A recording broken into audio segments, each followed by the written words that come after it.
May the 4th be with you. Star Wars Day. It's a day where people celebrate all things Star Wars. But is there really much to celebrate? The franchise has been in decline for close to a decade now. A new trilogy that was an absolute dumpster fire, a bunch of forgettable shows. Disney's purchase of Lucasfilm has been an unadulterated disaster. What exactly went wrong with Star Wars? And more importantly, how do we fix it? Join me, dear viewer, as I celebrate Star Wars Day by diving deep into this quagmire and work to resolve it. If you're new to the channel, make sure to hit that subscribe button and hit that notification bell so you never miss out on all new reviews I put out weekly here at Off the Cover. And without further ado, onto the video. For the past 2 decades, the Star Wars franchise has been suffering from an illness. Patient zero for this illness was George Lucas himself. He was sickened and infiltrated by a particularly nasty virus named Kathleen Kennedy.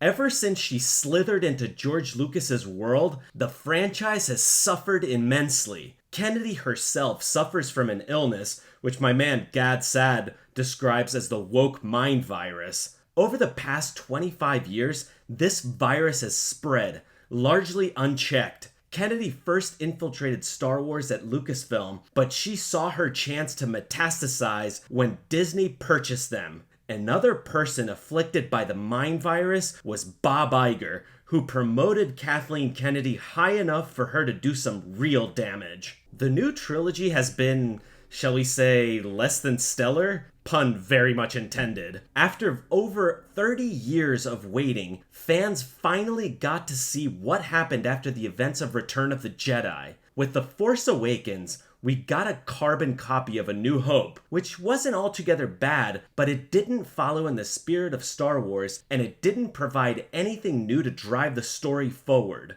Kathleen Kennedy worked very hard to deconstruct and destroy characters we all grew up with and loved. You just can't have a confident white male protagonist anymore, so she had to kill off Han Solo in the most unceremonious way possible. No wonder fans were outraged. The writing was abysmal through its constant disrespect and subversion of classic stories and characters. None of it more egregious than what was done to Luke Skywalker. The original trilogy portrayed Luke Skywalker as a carefree boy living on his uncle's farm in the midst of a massive galactic civil war. Very slowly, he evolved into a student, making the typical mistakes that a Padawan would. But by the end of Return of the Jedi, Luke's story came full circle as he became a Jedi Master himself. It was a wonderful story arc that millions of people loved and could relate to. Then along came the virus that is Kathleen Kennedy, and she had to destroy Luke and everything he stood for at the end of Jedi in order to force feed her toxic feminist ideology down everyone's throats.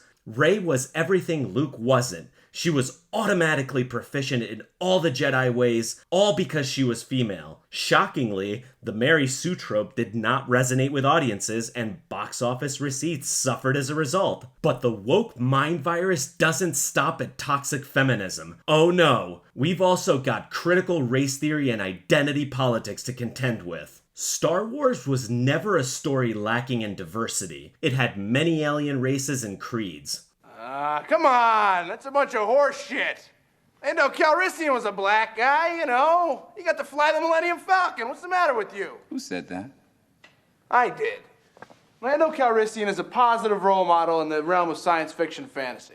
Fuck Lando Calrissian. Yes, it's true. Star Wars already had a black character, but what's a few more? I was very excited when I first saw the trailer for The Force Awakens. Seeing Finn take off his stormtrooper helmet for the first time thrilled me. Dozens of questions flooded my mind. A stormtrooper that's not a clone? Whatever could his story be about? Well, sadly, I never got answers to any of my questions regarding Finn. His character arc was non-existent. If you're gonna bring in a new character that can excite a specific subset of people, at least Pay the audience the respect they deserve by giving him a good story. That's just the thing with these woke activists, you see. All they care about is ticking boxes off and filling quotas. They're ultimately mindless bureaucrats, which makes sense given they are part of a disease, helping to spread and destroy any healthy cells. They lack the writing acumen to actually do such an initially interesting character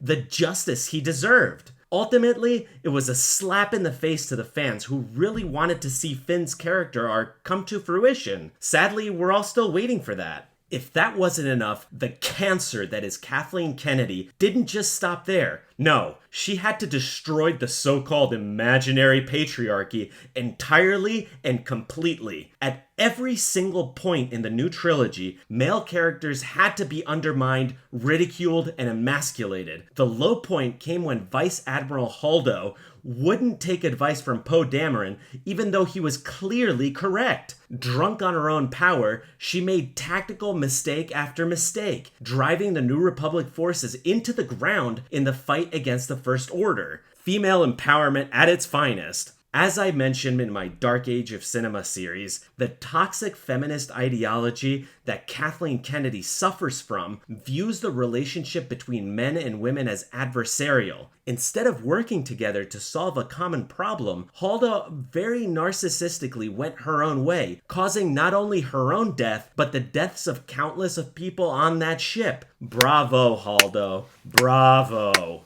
The sorry state of Star Wars doesn't just stop with the films. When Disney purchased Star Wars, they wanted to completely take over all parts of the franchise and expand into television. Some shows, such as Clone Wars and The Bad Batch, weren't all that bad, introducing seemingly interesting characters such as Ahsoka Tano, a surviving Jedi. Admittedly, the first season of The Mandalorian also remained very true to the lore and feel of traditional Star Wars. Jon Favreau took great care to craft a character with an intricate story arc, but Favreau was just not strong enough to survive the onslaught from the viral load. The activists infiltrated even this healthy beacon of hope. By the third season of The Mandalorian, the titular character was relegated to side stories in his own show, and the damage that was done to Obi-Wan Kenobi in his own show is irreparable. The Obi-Wan Kenobi show wasn't really about the Jedi Master. By the third episode, it clearly became a show about Reva, a largely uninteresting character played by an actress with the acting capability and maturity of a 4-year-old. Obi-Wan became relegated to be a side character in his own show with a healthy dose of emasculation because, again, you can't have a competent white male hero in modern shows anymore. He has to be ridiculed and upstaged by a female, a child no less. If you wanted to have a strong female character, no problem. Write a good one of your own. There's tons of well-written female characters, such as Ripley, Lara Croft, Sarah Connor, and Leeloo Dallas, to name a few.